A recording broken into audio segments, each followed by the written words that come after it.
الله وبركاته، مساكم الله بالخير، حياكم الله، يا هلا مرحبا. المقطع اللي قبل هذا صورت وقالوا دام انك تقول هذه ما هي طيبه وهذه طيبه، ليه ما تقص اللي ما هي طيبه عشان تاكد؟ صح؟ والله كلامكم صح.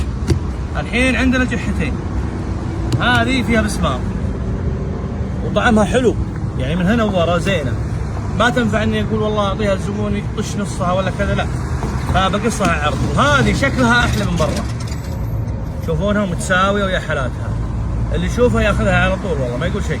لكن هذه خربانه، ليش؟ واثبت الشيء هذا، هذه حمراء لكن تلقى فيها خيوط بيض مثل الليف وطعمها ماش. والدليل شوف هذه،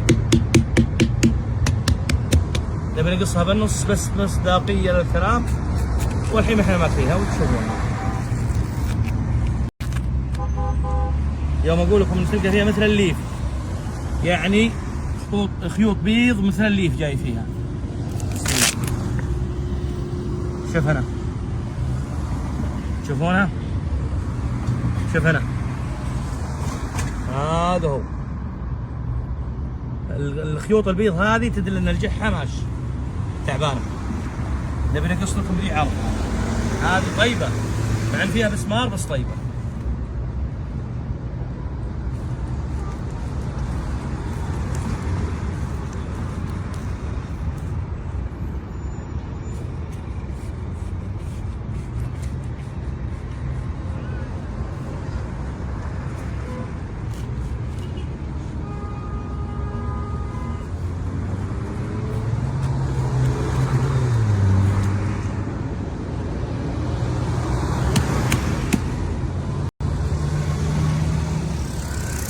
ما شاء الله تبارك الله، لا قوة إلا بالله. اللهم صل على محمد، ما شاء الله تبارك الله. شفت الفرق الربع؟ شوف الحمام صافي، ما في مثل هذا. شوفون هذا ما في، نزل هنا يمكن.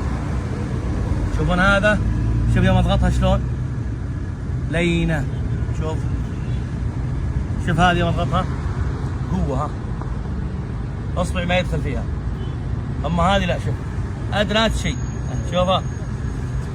هذه معلومة عساكم تستفيدون منها، وعلينا وعليكم بالعافية. حياكم الله، يا هلا يا مرحبا.